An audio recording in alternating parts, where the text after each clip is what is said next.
আজ 3টি এনফোর্সমেন্ট অভিযান পরিচালনা করা হয়েছে। মোবাইল ফিনান্সিয়াল সার্ভিস নগদে অর্থ আত্মসাৎ, নিয়োগে অনিয়ম সহ নানাবিধ দুর্নীতির অভিযোগে আজকে এটি এনফোর্সমেন্ট পরিচালনা করা হয় নগদ প্রধান কার্যালয় বনানী, ঢাকায়। টাঙ্গাইলের বন বিভাগের অসাধু কর্মকর্তা এবং স্থানীয় দখলদারদের বিরুদ্ধে পরস্পর যোগসাজশে বন বিভাগের জমি লিজ নিয়ে সরকারি ফান্ডে টাকা জমা না করে আত্মসাৎ সহ নানাবিধ অভিযোগে বন বিভাগ টাঙ্গাইলে আরেকটি এনফোর্সমেন্ট অভিযান পরিচালনা করা হয়।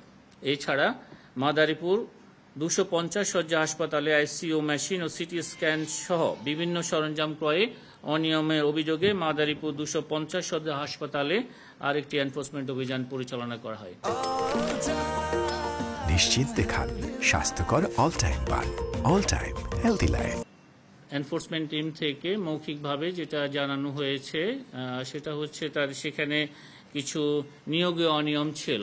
নিয়োগ অনিয়ম সংক্রান্ত কিছু তথ্যে তারা প্রাথমিক সত্যতা পেয়েছে মর্মে জানিয়েছে। বিস্তারিত তারা যখন প্রতিবেদন দাখিল করবে তখন আমরা জানতে পারবো।